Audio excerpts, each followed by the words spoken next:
Kembali lagi bersama saya di Luar TV, media opini dan edukasi, bukan media pesanan kekuasaan. Nah, kali ini dalam dalam ajang akhir tahun, yang menjelang PPKM level-levelan, kita akan membahas banyak hal. Tetap bersama kami di Luar TV.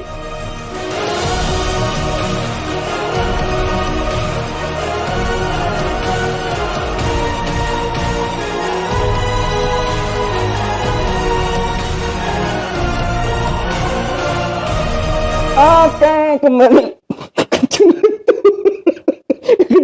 Sorry penonton, maaf. Oke, Kang Jajang bersama lagi dengan Kang Jajang. Iya, Bang Andri. Bosen. Iya. lu lagi. Sampai berapa tahun ini udah? November, Desember.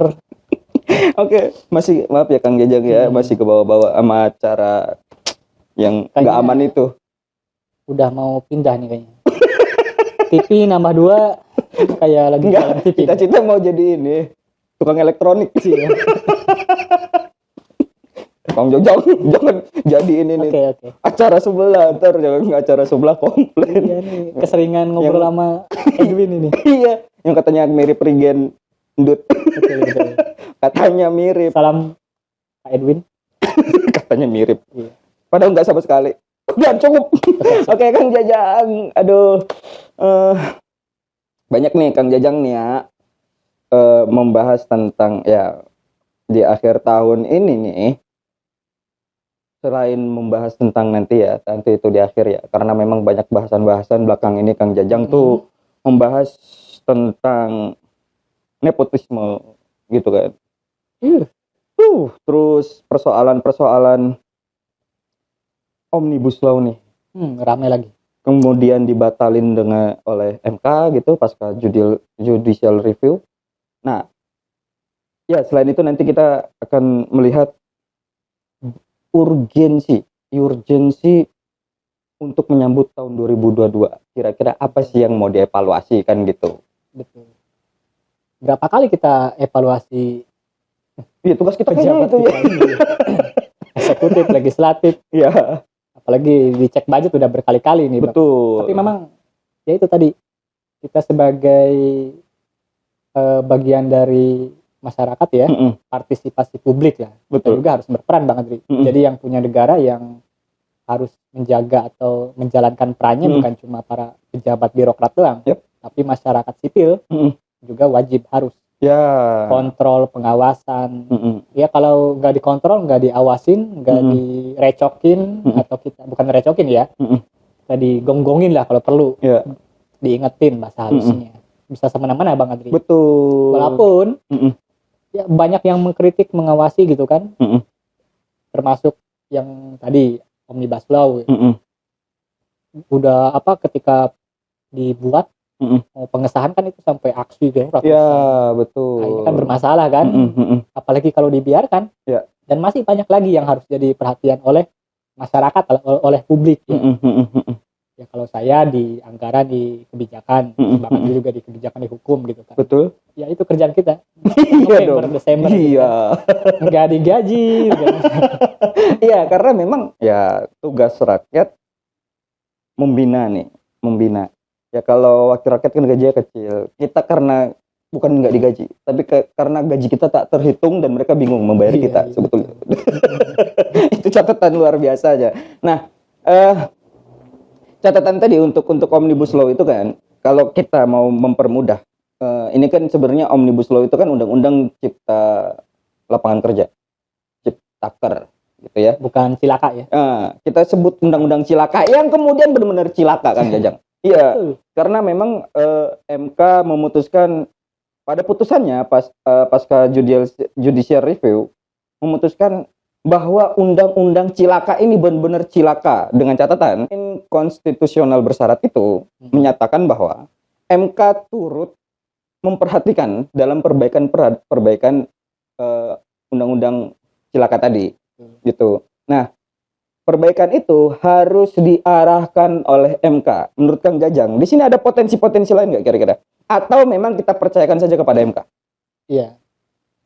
Jadi kita bingung juga Bang Andri. Mungkin Bang Andri lebih paham lah soal hukum.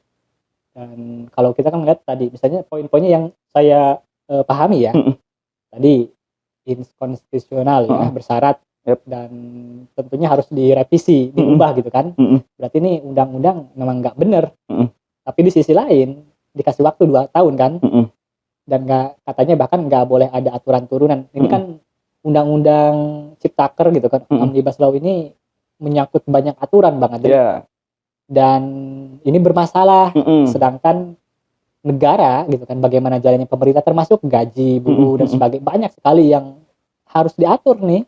Ini kan katanya undang-undang yang apa, menggabungkan katanya. Betul. Ya. Sedangkan jadinya seperti ini gitu.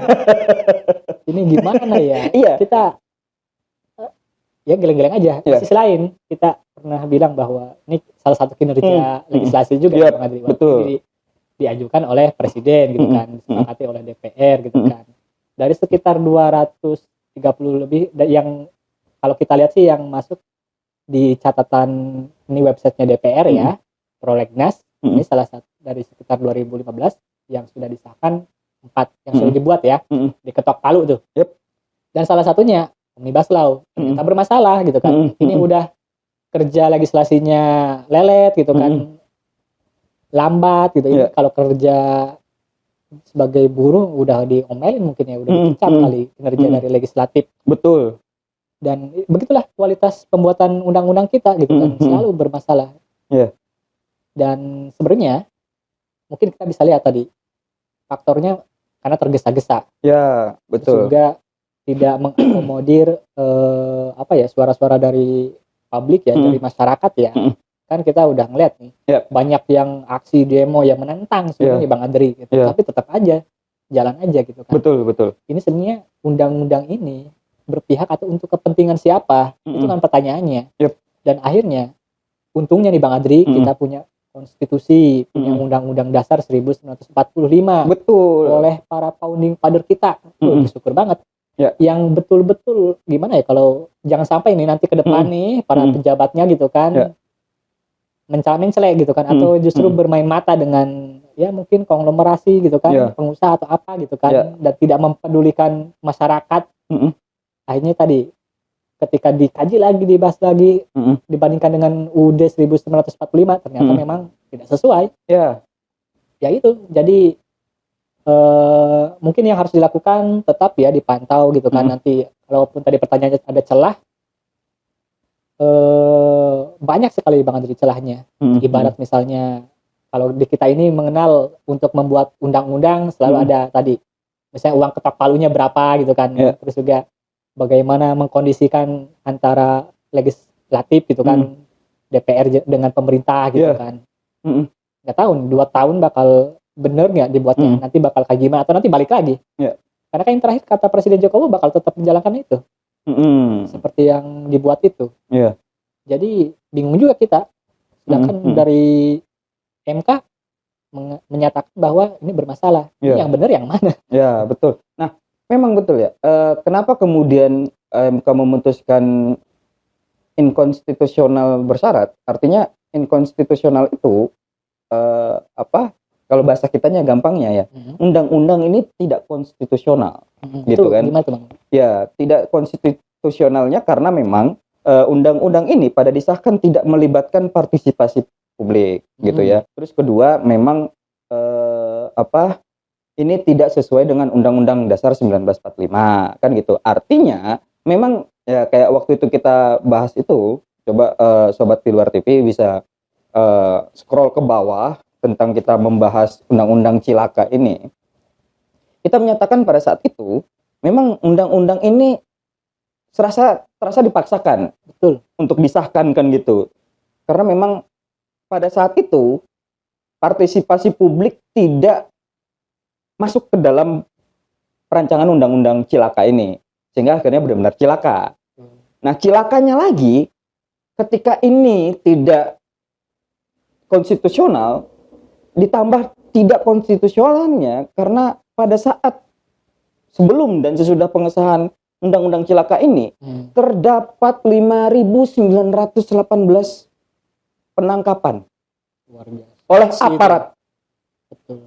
Nah, di sisi lain di tengah-tengah 5.000 itu terdapat 3.000 sampai 4.000 korban Masya Allah. pada saat demo Ciptaker ini, pada saat demo cilaka ini, pada saat demo Omnibus Law ini. Udah kayak korban COVID gitu. Itu dia, betul. Nah, pada akhirnya kemudian diputuskan oleh MK ini tidak konstitusional, tidak sesuai dengan Undang-Undang Dasar, karena memang pada proses dan setelah pengesahannya pun betul-betul tidak konstitusional.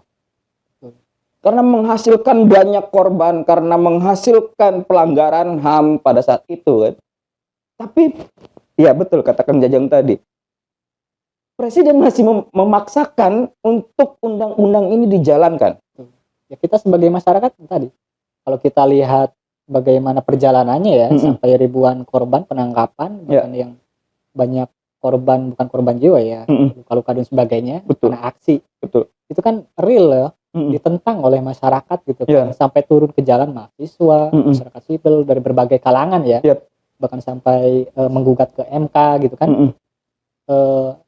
Jadi harus gimana lagi publik kalau tadi misalnya terkait dengan kewajiban kita sebagai masyarakat, Bang Andri. Salah satunya ya partisipasi. Masyarakat publik sudah menjalankan itu dari berbagai kalangan, dari berbagai stakeholder. Tinggal ini pemerintahnya, pejabatnya, baik di pemerintah pusat gitu kan, presiden dan menteri-menterinya, termasuk juga legislatif, memihak kemana. Ini kan masa sih harusnya kan aturan itu, Bang Andri, dibuat kan untuk kebaikan bersama, kebaikan masyarakat ya. Betul. Tapi aneh di negara kita ini, kok antara pemerintah dengan rakyatnya berbeda, Bang Adri. Betul. Ini ada apa gitu kan? Jadi yang salahnya di mana gitu kan? Siapa? Masa masyarakat yang salah gitu kan? Tahu saya sih masyarakat kalau diatur mau-mau aja gitu kan. Suruh pakai masker gitu kan, pakai gitu kan. Disemprot disinfektan, inget nggak itu sampai ke badan-badan, muka-muka itu kan mau kok. Bayar apa PCR gitu kan? Mau. Iya, apalagi? Disodok-sodokin dunia aja mau. Bayar lagi. Bayar lagi. Udah sakit, bayar. Aduh, 3 hari kemudian sodok lagi. Kemudian 3 minggu atau berapa hari lagi disodok. Astaga. Ya kalau memang ya itu ya derita rakyat ya, nggak habis-habisnya menjadi korban kebijakan-kebijakan yang sebetulnya ya bisa dibilang itu demi kebaikan. Tapi kebaikan itu bisa dibilang manusiawi atau tidak manusiawi. Betul. Kan gitu. Nah, kemudian kalau kita mau melihat undang-undang cilaka yang dipaksakan dan benar-benar jadi cilaka di akhir tahun 2021 ini menjadi momentum sebetulnya dan menjadi monumental bagi di luar TV. Oh, betul. Iya. Coba nanti dilihat pas penghabisannya itu ya. Nanti ada, ingat kalau kita mau mengingat, ini sejarah betul ketika MK membatalkan atau meruntuhkan kediktatoriannya pemerintah melalui undang-undang Omnibus Law itu. Karena memang betul, kalau kita ingat itu Kang Jajang, ada perempuan yang demo. Dia menyatakan bahwa keadilan sosial bagi seluruh rakyat kelas atas. Luar biasa. Itu sila kelimanya, Pancasara kata waktu itu kan. Itu karena memang ya efeknya pada saat kemarin heboh nih pembatasan UMR dengan ada batas bawah dan batas atas, ini kemudian juga mencederai bagi kaum buruh sebetulnya. Karena di Indonesia mayoritasnya kerja pilihannya masyarakat bukan jadi pejabat, tapi jadi pekerja, menjadi buruh. Itu yang kemudian pembatalan undang-undang cilaka ini menjadi sesuatu yang sangat-sangat membahagiakan sebetulnya. Di sisi lain, kebahagiaan ini kemudian kalau saya ini kebahagiaan ya, karena memang cilaka benar-benar cilaka kan gitu. Ada inilah misalnya cerca harapan ya. Ya, betul. Memang itu dari awal publik masyarakat udah mengatakan bermasalah gitu kan. Ya. Minta direvisi, bahkan minta tidak disahkan gitu kan. Ya. Karena ya pada saat ini Presiden entah kenapa masih memaksakan ini untuk berjalan? Bisa jadi tadi betul, misalnya kesejahteraan sosial bagi Seluruh seluruh rakyat kelas atas. luar biasa. Jadi yang protes, yang demo gitu kan, ya memang masyarakat yang berkekurangan ya, tanda kutip ya, gitu kan. Misalnya tadi yang dikasih UMR-nya nggak sampai 3% ya, berapa? 2% ya naiknya gitu kan, batasnya sampai 10% gitu kan, tapi faktanya yang dijalankan kan kenaikannya 1% doang. Di sisi lain nih, banyak kebijakan-kebijakan lain Bang Andri yang nanti di 2022 ini kita harus siap-siap nih Bang Andri. Masyarakat Indonesia harusnya selain kelas atas nih Bang Andri, pajak pertama nilai nambah juga gitu kan, yang tadinya 10% tambah 1% gitu kan. Ini kan nanti ya pengusaha tentunya tidak mau tidak mau rugi gitu kan. Nanti yang dibebankan para pekerja juga, atau ke harga gitu kan, ke harga melonjak dan sebagainya. Sedangkan untuk gaji gitu ya masih segitu-gitu aja. Kebutuhan makin meningkat gitu kan. Ya syukurlah yang udah kerja ya. Makin banyak juga pengangguran nih di dalam kondisi pandemi Covid ini Bang Andri. Makin kayaknya udah siap-siap nih, ancang-ancang nih akhir tahun. Ini kita bukannya mikirin nanti di tanggal 31 buat tahun baru gitu kan, siap-siap perang ini. Ini beras masih aman kan nih, beras nih. Apalagi PPKM naik lagi levelnya tuh ya. Mau usaha gimana? Tambah pedes lagi. Kan. Iya betul. Tapi naik yang disalahin masyarakat terus. Gitu. Iya, artinya gini, memang kemudian kalau kita mengingat Pancasara itu tadi ya, Pancasara keempatnya itu adalah kerakyatan yang dipimpin oleh hikmat kediktatorian. Iya, dengan memaksakan bahwa undang-undang yang sudah dibatalkan oleh MK itu juga sesuatu yang diktator nggak sih sebetulnya? Ya gimana lagi? Ada yang lebih baik nggak daripada itu? Jadi otoriter. Kalau memang memaksakan ya gimana? Dia kan udah dari bawah udah protes, MK udah ngomong. Dari berbagai kalangan gitu kan, stakeholder gitu kan, orang-orang yang paham hukum lah gitu kan, nanti konsekuensinya kalau ini diterapkan siapa yang untung siapa rugi gitu kan, siapa yang jadi korban gitu kan, itu udah disampaikan, udah jelas gitu kan, udah teriak-teriak sampai serak mungkin Bang Andri. Tapi tetap ngotot gini, ini sebenarnya kalau waktu awal-awal kan saya ingat gitu kan, ini pemerintah pro investor asing gitu kan, udah investor asing lagi gitu kan. Udah investor asing lagi. Padahal asing tuh ya. Pembangunan ya memang sih kayak gitu. Iya. Bahkan ya kalau kita lihat ketika Pak Jokowi mau maju gitu kan, lagi sopan-sopannya di Bang Andri gitu kan, karena memang butuh suara gitu kan. Katanya revolusi mental gitu kan. Nanti manusianya yang dibangun gitu kan. Ini justru faktanya sekarang nih revolusi mental gagal, disuruh kerja. Kerjaan nggak ada tuh. Iya, gajinya nggak ada gitu kan. Bahkan yang agak ngeselin lagi ya, tadi misalnya statement ini kita udah gedak, udah emosi, udah susah gitu kan, kata Menteri Tenaga Kerja ya, Bu Ida Fauzia gitu kan, kita ini negara dengan UMR paling tinggi gitu kan, se-ASEAN gitu kan. Ya itu dalam perspektif bukannya seharusnya bangga itu ya, karena kita memiliki UMR yang tinggi. Kita ini keseringan kayak misalnya saya menganalogikan Bang Andri, misalnya ini bicara soal masalah pertanian nelayan. Diadakanlah acara seminar Bang Andri. Isi-isinya profesor, pengusaha dan sebagainya, ini petani nelayan nggak diajak gitu kan. Selalu dari sudut pandang mereka gitu kan.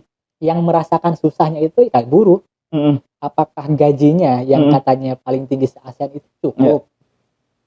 Oke, gaji paling tinggi itu di mana? Di Jakarta sama Papua Bang Andri. Tapi di harga rokok di Papua misalnya sampai 50.000. Sama aja bohong Bang Andri. Harga beras misalnya sampai 3 kali lipat gitu kan. Dikontrakan bisa sampai 1 juta sekarang gitu kan. Gaji sekitar 2,4 juta. 1 juta lagi untuk kebutuhan 1 bulan gitu kan. Harus bayar untuk sekolah gitu kan. Ini saya memang sampai mikir Bang Andri, orang-orang Indonesia ini sakti juga ya. Antara pendapatan gitu kan dengan kebutuhan itu sebenarnya timbang, tapi mereka masih bisa hidup gitu. Betul. Bahkan yang pengangguran pun masih bisa hidup. Iya. Dan itu Mungkin itu ya yang menjadi Bang Adri. Iya. Kuat. Mungkin itu yang menjadi kebanggaan bagi pemerintah. Bisa jadi. Mereka nganggur aja masih bisa bertahan hidup. Iya. Maka bersyukurlah gitu kan. Pemerintah pidatonya bersyukur bahwa kemiskinan berkurang. Protes mulu gitu, bukannya bersyukur gitu kan. Kemiskinan berkurang, entah dari mananya dilihatnya. Giliran apa-apa petani nggak diajak dan dilibatkan pada proses sesuatu ya dalam dunia industri, dalam dunia ekonomi, petaninya nggak dilihat. Tapi pencitraannya dapat pas hujan nanam kan. Jadi sekarang dilibatkan di bagian itu. Ketika hujan itu, gimana sih? Iya, saya sampai nanya Bang Adri sama ibu saya. Emang kalau lagi hujan-hujan nanam padi Bu gitu. Yang nyuhan lajang gitu kan, yang neduh lajang gitu kan, biasanya ada saung gitu dan sebagainya. Ini udah susah gitu kan. Masa kayak di iklan TV itu ya, neduh panas aja neduh Pak. Hujan neduh. Itu kan duduknya kalau di kita itu bukan jas hujan itu untuk supaya dari sinar matahari. Gitu kan. Ya memang gitulah. Ketika bukan kita ada sesuatu yang bisa kita bongkar Bang Andi misalnya. Ketika bicara masalah masyarakat, kelas bawah khususnya, cilik lah gitu kan. Yang bicara itu kelompok elit dan mereka Bang Andri. Mereka seolah-olah merasa bahwa mereka itu tahu denyut nadi apa yang dirasakan oleh masyarakat. Padahal bunyi token listrik suara aja mereka nggak tahu gitu kan. Ini gas di dapur udah bau aja mereka nggak tahu nih ada apa kebakaran gitu. Jangan pas token listrik bunyi dianggapnya suara jangkrik. Bisa jadi itu. Dan sok-sokan kita wong cilik gitu kan. Ya itu faktanya gitu. Mereka kenal sendal jepit juga kagak kayaknya. Iya karena dari lahir kan udah jadi orang anak pejabat. Gitu kan. Ini kan lagi ngomongin orang bertani. Minum. Maaf saudara. Capek juga ya bacot ya. Iya kalau kita lagi ngomongin orang bertani hujan-hujan ya katanya peduli dengan petani. Nyatanya setiap tahun di Indonesia 90.000 hektar lahan sawah setiap tahunnya hilang. Habis. Nah artinya gini Kang Jajang. Apa memang kita sudah ini ya yang kalau memang kita peduli petani ya dan itu nyangkulnya di sawah tuh bukan di kebun emas. Artinya kita melihat bahwa beras aja masih diimpor. Iya. Jadi intinya nggak usah kebanyakan gimmick dah. Kalau kata di gimmick di keras aja tuh sama admin direktur kita ya. Iya. Buat pemerintah kalau keras nggak apa-apa, banyakan gimmick. Iya harus. Makanya ikut aja. Iya. Kayak lagi bercanda Bang Adri gitu kan. Maksudnya kerjaan lu tuh apa sih gitu kan. Ini ibarat lu tukang ojek gitu kan. Terus lu nyuci piring, lu kan kerjaannya gitu kan. Ada kerjanya masing-masing gitu kan. Kayak tadi misalnya. Ada nih anggota DPR yang kerjaannya beresin sampah dan sebagainya gitu. Ya nggak masalah sih, bagus sebagai warga negara, bagus tuh jempol gitu kan. Iyalah. Tapi sampean itu anggota DPR gitu kan, debat sama mahasiswa dan sebagainya, ngajarin gitu kan soal kebersihan dan sebagainya. Terus juga kayaknya mungkin karena 2022 ya udah mulai pada banyak bergaya gitu banget. Udah banyak bergaya. Cari panggung. Iya, udah mulai show up gitu kan, tampil gitu kan, yang sebenarnya secara substansi nothing gitu, nggak ada gitu Bang. Iya. Karena kerjaan mereka itu apa tadi, misalnya legislatif apa, eksekutif apa gitu. Iya. Ada banyak tuh numpuk Bang. Jadi PR-nya tuh nauzubillah gitu. Ini udah sebulan lagi nih gitu kan. Udahlah, ayolah. Iya, artinya kalau kita bilang sampah ya, sampah itu sebetulnya kalau memang ngomongin sampah di Indonesia ini darurat sampah sebetulnya, darurat lingkungan juga. Darurat sampahnya adalah karena memang aturannya nggak ada. Maksud saya, kalau memang dia peduli dengan lingkungan dan sampah, kenapa nggak dibikin suatu aturan, suatu peraturan yang ketat terkait dengan lingkungan, terutama sampah. Ya kan ada komisi-komisinya, tuh yang beliau ini di komisi yang terkait lingkungan juga, kalau tidak salah ya gitu kan. Tapi banyak aturan juga, bahkan di daerah tersebut banyak penggundulan hutan dan sebagainya gitu kan. Bukan cuma daerah tersebut, tapi dia gitu kan. Betul. Dan ini secara keseluruhan ya, Bang Adri kayak tadi misalnya, masalah sampah, masalah sawah, nanti kita belum bicara masalah hutan nih Bang Andri gitu kan. Semuanya saling berkaitan. Berawal dari minimnya aturan ya, regulasi. Ya kita kan bernegara harus ada aturan Bang. Betul. Dasolen, dasainnya gitu kan. Diatur bagaimana nanti negara ini harus berjalan gitu kan. Terus nanti faktanya kayak gimana gitu kan. Ini dari segi aturan saja, kayak tadi misalnya pencapaian realisasi dari Prolegnas gitu kan, yang dari sekitar 215 lebih bahkan 237-an kalau tidak salah, yang tercapai baru 4 gitu kan. Yang prioritas juga masih rendah gitu kan. Walaupun nanti masih ada berapa tahun? 2002, 2003, 2004 ya. Sekitar 3 tahun lagi. Tapi baru mungkin nggak sampai 1% gitu pencapaiannya. Banyak sekali persoalan gitu kan. Ini pejabat kita ini kebanyakan gimmick ya. Kebanyakan gimmick. Ikut aksi pelawak Indonesia aja. bahkan mereka di roasting sama si Kiki aja seneng loh. Asli loh. Iya, nggak gimmicknya ngeselin. Bukan lucu gitu kan. Jadi kita ini kayak antara gini Bang Adri, antara pengen ketawa sama nangis gimana sih? Aduh, lihat kelakuan mereka itu loh. Ini joknya udah di atas ini ya, mungkin levelnya itu ya, di atas Marifat ya. Siap gitu. Bisa bikin orang ketawa sekaligus nangis gitu kan. Iya, keren kan? Keren banget pejabat kita loh Bang Andri. Pejabat kita dong. Iya, artinya kalau memang bicara lingkungan sebetulnya banyak hal yang perlu diperhatikan. Di samping tumbuhnya banyak perumahan dengan membantai lahan-lahan sawah gitu kan, kemudian tumbuh perusahaan-perusahaan tanpa memperhatikan lingkungan, AMDAL cuma sebatas formalitas untuk diajukan gitu ya. Kemudian dunia secara global ibaratnya membunyikan alarm bahwa bumi sudah pada ambang batasnya karena lingkungan yang mungkin atau bukan mungkin bahkan karena lingkungan hari ini atau bumi hari ini sudah sangat-sangat sakit. Gitu ya. Nah, di Indonesia sendiri kalau kita bicara tadi deforestasi tadi ya, deforestasi ini pembantaian hutan, udah tadi pembantaian sawah, ditambah lagi pembantaian hutan. Nah, betul. Datanya dan faktanya selama tahun 2020, Kang Jajang, seluas 270.000, hampir sama tuh kayak 2 juta penduduk Indonesia. Hampir sama dengan luas wilayah Indonesia sebetulnya.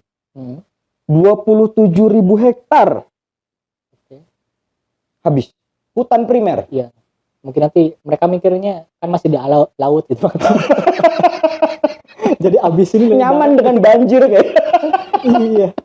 Aduh. Iya, saya curiga nanti jangan-jangan kita beneran jadi kayak sejarah yang Atlantis hilang itu ya. Kita kan poros maritim katanya. Poros maritim nggak butuh hutan mungkin begitu. Mereka cuma butuh gedung gitu ya. Ketika di demo aman. Kayak tadi misalnya soal AMDAL ya. Memang kalau kita bicara sebenarnya berangkat dari proyek gitu kan, proyek-proyek pemerintah Bang Andri, kayak misalnya food estate ya. Food estate yang karena ada pandemi kemudian dibuatlah mega proyek Bang Andri gitu, food estate gitu kan. Di Kalimantan, di Sumatera, di Jawa, di Papua bahkan gitu kan, nanti dijadiin lahan untuk pertanian gitu kan. Bahkan nah ketika prakteknya ternyata yang terjadi justru tadi deforestasi itu gitu kan, pengerusakan lahan hutan gitu. Dan bahkan yang anehnya lagi misalnya ketika proyek itu dijalankan melibatkan dari TNI Bang, dari angkatan. Seharusnya kan kalau bicara masalah petani apa sih kurangnya kita gitu kan, kenapa nggak melibatkan masyarakat sipil gitu kan, oke lah efisiensi dan sebagainya. Tapi kan pada kenyataannya kita takutnya Bang Andri dengan digunakannya angkatan militer itu justru digunakan untuk pembebasan lahan misalnya, nakut-nakutin orang gitu kan. Kayak saya pernah lihat adegan tuh mohon maaf militer nih ngajarin ngajar bagus sih gitu kan, tapi kan kondisinya di Papua tahu sendiri gitu kan. Ya mungkin untuk pendekatan ya. Kalau memang betul-betul pengen tadi meningkatkan kualitas pendidikan, ya banyak lah gitu kan. Misalnya tenaga pengajar ya datangkan sebagainya gitu kan. TNI militer ya kerjanya sesuai dengan tupoksinya gitu kan. Termasuk juga dengan tadi bagaimana food estate yang digunakan malah dari angkatan gitu kan. Kenapa nggak pakai masyarakat sipil bertani gitu kan? Saya curiga mungkin karena tadi dari planning perencanaan gitu kan terkait proyek-proyek yang berskala besar gitu kan, budgetnya triliunan gitu dan resikonya juga besar Bang Adri. Betul. Kayak tadi bisa berdampak terhadap pembasmian hutan mungkin ya bahasa Bang Andrinya itu ya. Pengrusakan hutan, penggundulan hutan ya. Pembantaian ya. Itu lebih sadis lagi gitu. Karena memang fakta tadi kan kita melihat data itu kita dulu bangga kita ini sebagai paru-paru dunia gitu kan. Betul. Dan sebagainya Kalimantan gitu kan. Tapi kita nih tiap lihat berita Bang Adri nih apalagi sekarang November, Desember, Januari pokoknya. Ini banjir bukan lagi cerita di Jakarta Bang Adri. Bekasi udah inilah gitu kan. Kalimantan banjir juga. Banjir itu Masya Allah. Ini ada apa nih? Ada sesuatu yang aneh gitu. Kayaknya itu sesuatu yang baru untuk dengar. Nggak tahu ya bagi penonton sobat di luar TV. Kayaknya sesuatu yang baru ketika Kalimantan itu ribut soal banjir. Iya. Kita kan mungkin kita baru nonton TV kan nggak juga gitu. Iya. Jawa baru masuk TV nggak juga. Iya. Dari Jawa Barat, Jawa Tengah, Jawa Timur banjir mungkin sering lah kita dengar. Jakarta apalagi kalau Jakarta mah udahlah dari bikin lobang, bikin laut, entahlah itu tetap banjir. Aneh juga daerah-daerah selain Jakarta ya dulu gitu kan. Saya nih misalnya dari Kuningan gitu kan, dari ya udah sering juga tadi lihat daerah mulai banjir gitu kan.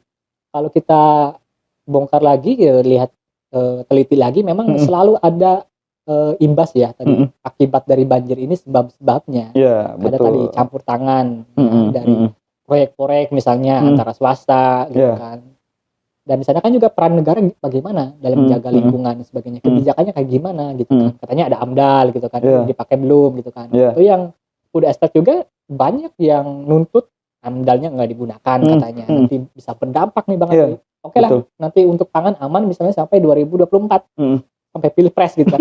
Sampai pilpres. Tapi abis itu setelah itu gitu.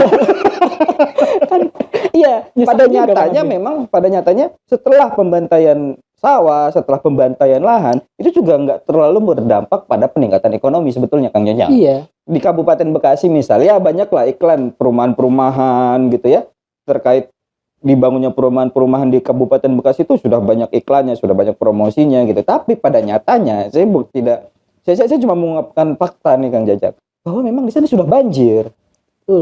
Menjadi wilayah yang rentan banjir. Iya. Orang katanya di situ adalah Kali Cibel lah yang kata proyeksinya Ridwan Kamil itu mau dijadikan lintas kapal pembawa angkutan barang gitu ya. Di Kali Cikarang Bekasi laut itu kan. Indah banget itu ya. Katanya. Tapi pada nyatanya dengan kali sebesar itu dan aliran-aliran kali yang seperti itu di Tambun Utara misal banjir kok. Waktu tahun berapa tuh 2018, awal 2018, akhir 2017 atau akhir 2018 atau awal 2019 yang hujan gede waktu itu banjir. Ubun-ubun banjirnya itu bener-bener banjir. Terisolir yang di wilayah Tambun Utara itu. Nggak bisa kemana-mana. Bogor doang yang aman gitu kan. Iya. Itu pun yang menjadi kekhawatiran di Bogor adalah penggundulan. Iya. Waduh. Betul-betul. Itu. Penggundulan yang kemudian menjadi erosi.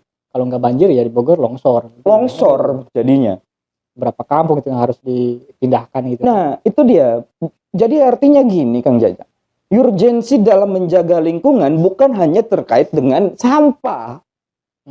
Yang kemudian divideokan.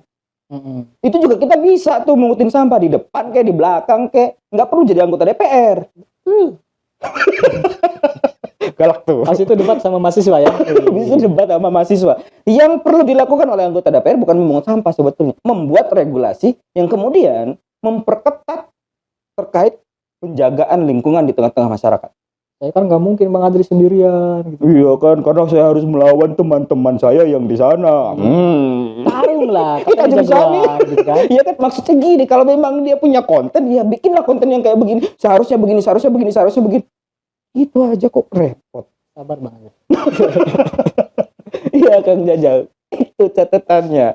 Karena memang Sekarang ke tembakau aja Kang Jajang, sampai Marlboro ada yang 17.000. Boleh nggak sih nyebut? 9.000. Iya. 17.000. Artinya Kang Jajang yang katanya harga rokok mau dinaikin malah dimurahin. Betul. Apa dia mancing anak sekolah untuk ngerokok? Iya, karena memang ngerokok ya. Ini luar biasa rokok. Walaupun saya ngerokok, tapi nggak setuju kalau anak-anak ngerokok. Ya. Nah, di sana sebenarnya peran pemerintah, Bang Andri.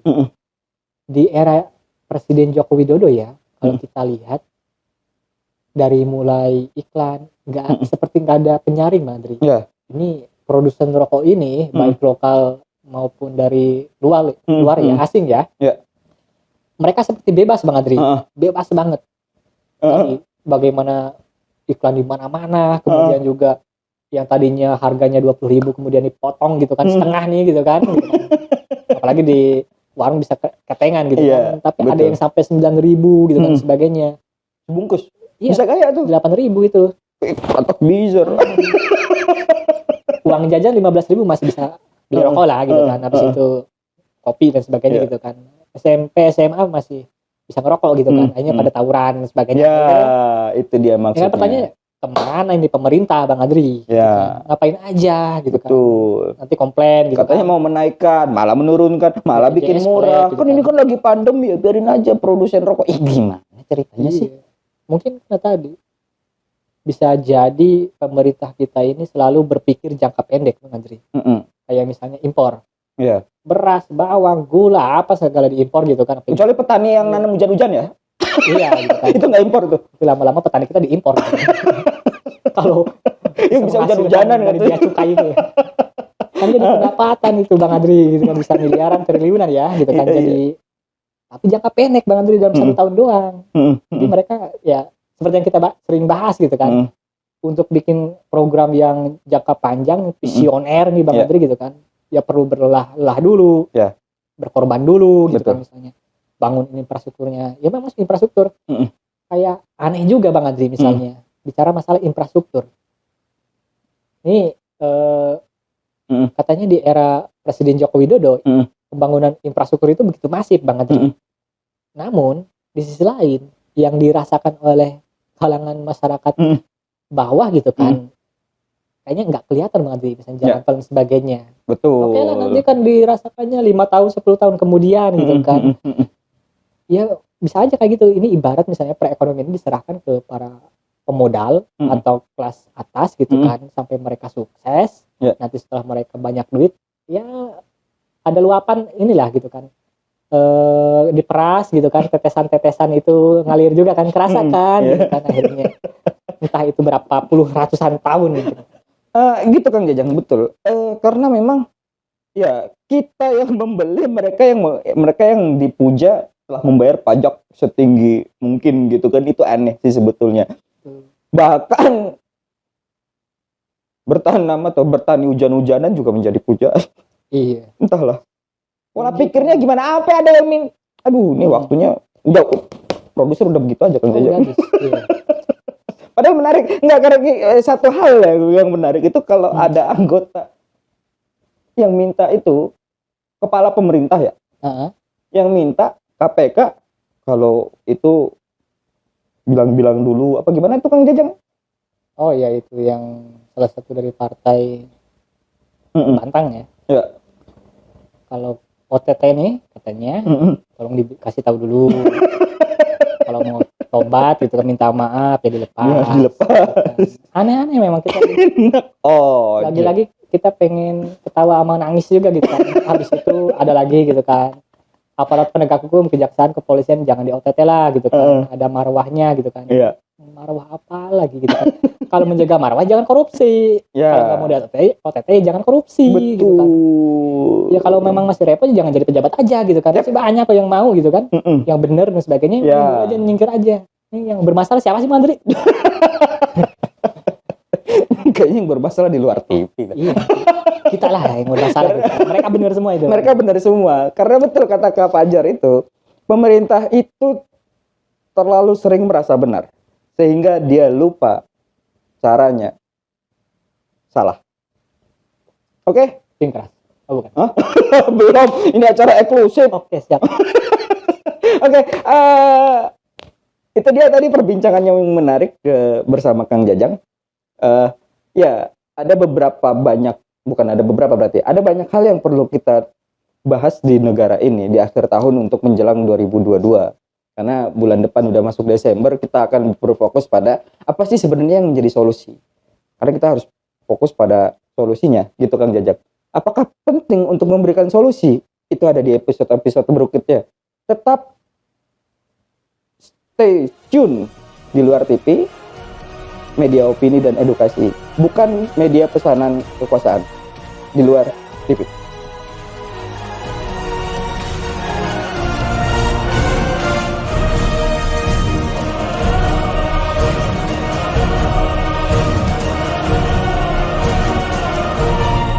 Mendorong aparat penegak hukum dan Komisi Pemberantasan Korupsi